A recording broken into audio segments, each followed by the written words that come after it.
humiliating for everybody involved. All right, so then last night, big turnaround.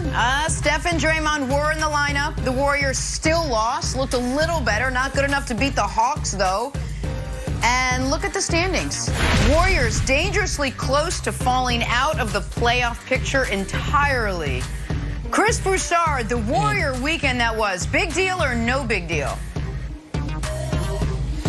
It's not a big deal. I mean, look, the 51-point loss, that's bad. But I remember in 1998, Portland lost by 50 or more and still made the playoffs. I remember in the 80s, Houston losing by more than 50, making the playoffs. So a team can have a horrible night, especially when Steph and Draymond weren't there.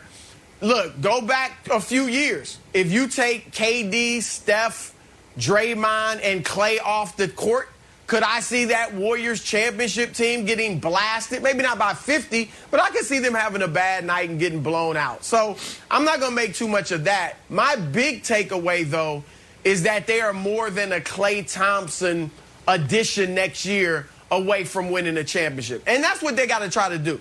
I think they'll be a top Western Conference team with Klay, but their goal, of course, is to win a championship, and they're going to need more than Klay Thompson to beat the Lakers and the Clippers and the Brooklyn Nets and Philadelphia and some of these other, even a Milwaukee perhaps. So I was actually hoping, for the sake of really good competitive balance and to see if the Warriors could get back, that they could make a move for an Aaron Gordon at the trade deadline. I knew it was improbable, but I thought that, you know, they probably, we'll see if they bring back Kelly Oubre. But I would have tried to put Oubre in the deal to try to get an Aaron Gordon or somebody like that. Look, they won't have money this summer, but Blake Griffin will be out there as a free agent. Rashawn Holmes, I don't know if they can pull some strings to add a kind of an athletic big. But they're going to need something in addition to Klay to try to win a championship next year. Yeah, listen, if the Sacramento Kings added Klay Thompson this summer, we wouldn't say, oh, they're title contenders. And right now, the Warriors are the Kings. They have the same record, a game difference in the standings, and there's over 50 games into the season. Now, I actually think the Atlanta game was a bigger deal than the blowout to the Raptors.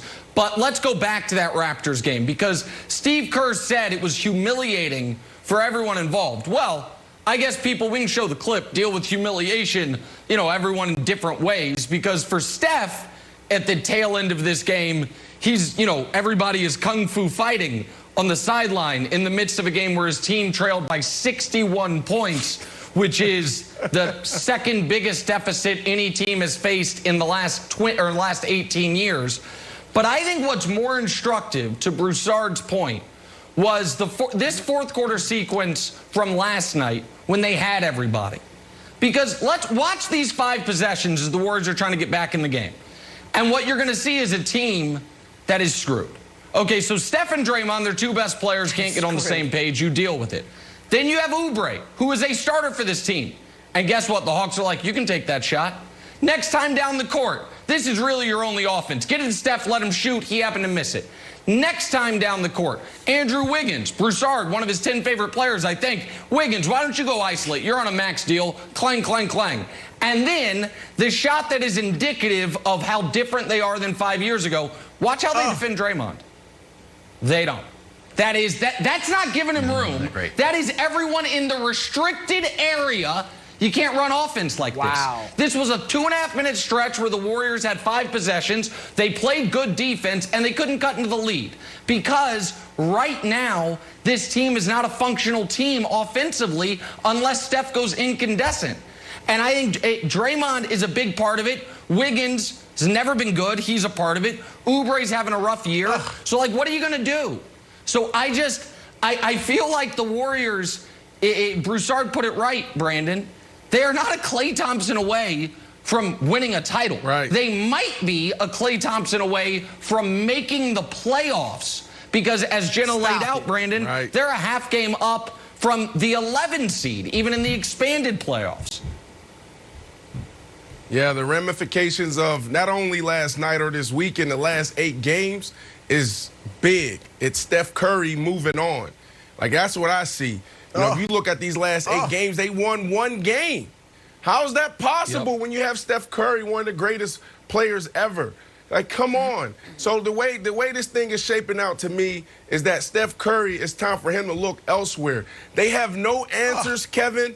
They don't. The best of Draymond Green we've already seen, and like you guys said, Klay Thompson, he comes back. Then what do you have? You're not competing. So this organization really needs to assess what the future looks like for them, and they need to figure out how to move forward. And if I'm Steph Curry, I'm also doing the same thing because I'm 33 and I still have a lot of basketball left in me.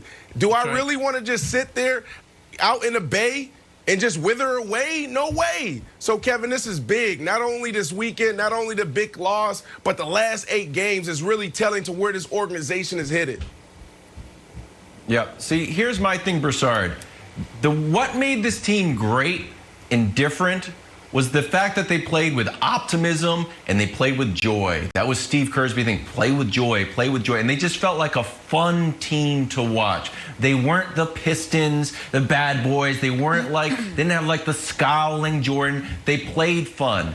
But now I think the other edge of the optimism sword is swinging and really hurting them. They think they're going to be great when Klay Thompson comes back. They think, oh, next year, we can still be good. But Steph's getting a year older, and they have won 38 games since Durant went down.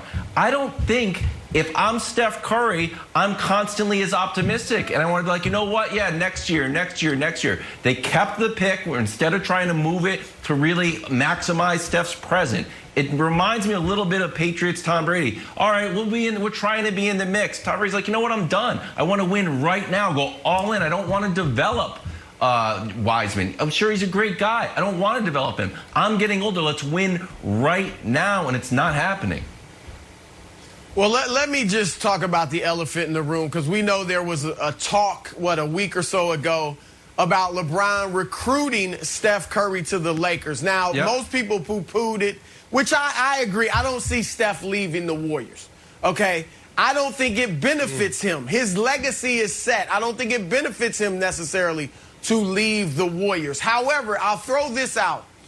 The one condition that it might make some sense, or at least, become a conversation that we can take seriously, is what if Brooklyn runs through the league this year? What if they go through the Eastern Conference playoffs, lose a game or two, and then they go to the finals and play the Lakers, Clippers, Nuggets, whoever gets out of the West, and they win in 5 games or sweep them? Yep. And they look like the Kevin Durant Warriors. Then it becomes, okay, we got to build a team that can compete with them. And that's when a Steph, LeBron, AD combination starts to make some sense. But outside of that, I don't think it makes any sense for Steph to even consider something like that. So on that point, Broussard, you and I feel very similarly. I don't think that's going to happen with Brooklyn at all, but that's what I said last week is the only circumstances that exist is if Brooklyn ends up being this seemingly unbeatable team come the playoffs and every other guy around the league is like, well, what do we want to do? But I want to stay on Steph, and quickly I do want to throw it back to Broussard, because before this year, I had the audacity to ask the question of, what if the Warriors are bad? What does it mean for Steph? And, there are different little segments of NBA media. There is, the top-tier, upper echelon. Broussard traffics in both. Broussard's in the top tier. He's at those cocktail parties. Kevin Wildes, I think, used to host those cocktail parties. And then he also hangs down in the muck with me, the guys throwing bombs, right? And I asked the question, what if the Warriors are bad? Because James Harden has never been on a bad team. Chris Paul's